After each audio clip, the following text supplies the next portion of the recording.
What if I told you the system you trust with your entire life was never designed to make you rich? Not your school, not your job, not even the way you think about money. And the most dangerous part, you don't even realize you're trapped. Because it doesn't feel like a trap, it feels like normal life. This is the hidden psychology of money, the silent rules that separate the rich from everyone else. And once you see it, you can't unsee it. This is the complete, deep, and slightly uncomfortable truth behind Rich Dad, Poor Dad. Listen carefully, because this is not just information, this is awareness. Most people grow up with one script in their head: study hard, get good grades, find a secure job, work hard, save money, retire safely.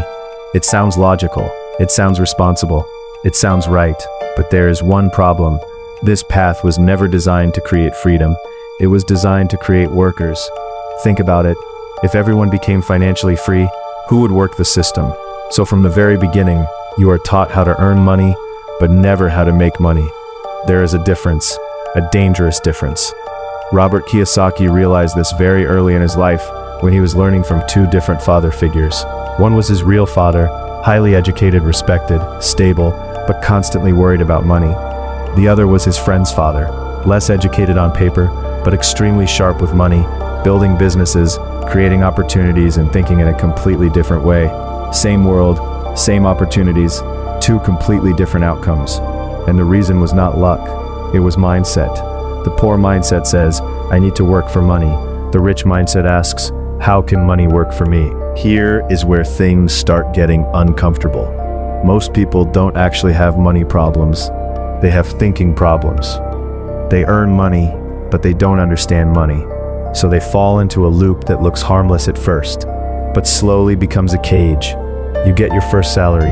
It feels good. Then you upgrade your phone, then maybe a bike or a car, then better clothes, then a bigger lifestyle, and suddenly your expenses grow faster than your income. Now you need that job, not because you love it, but because you can't afford to lose it.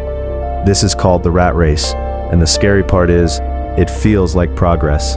Let me tell you a short story. There was a man who finally got a high-paying job after years of struggle. He bought a big house with a loan. He bought a car on EMI. He upgraded his entire lifestyle. From the outside, it looked like success. But inside, something changed. Every month, he had bills to pay. Heavy ones, so he worked harder, took more stress, stayed longer hours. Years passed. His income increased, but so did his expenses. One day he realized something.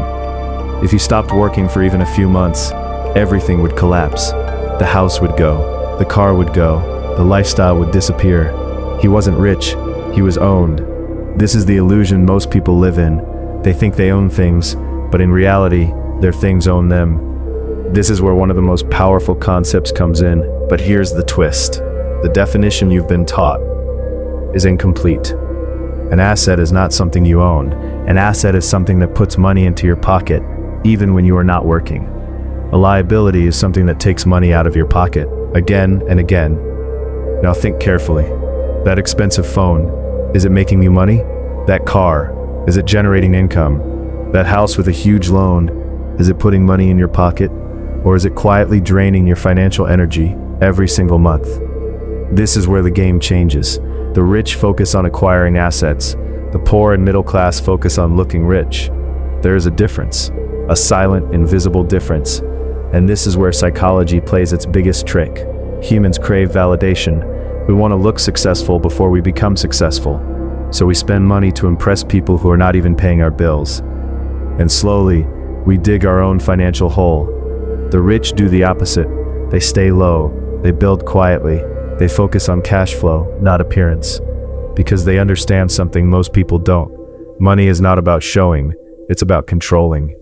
At the end of the day, the difference between rich and poor is not opportunity, it's awareness. And now you are aware. The only question left is, what will you do with it?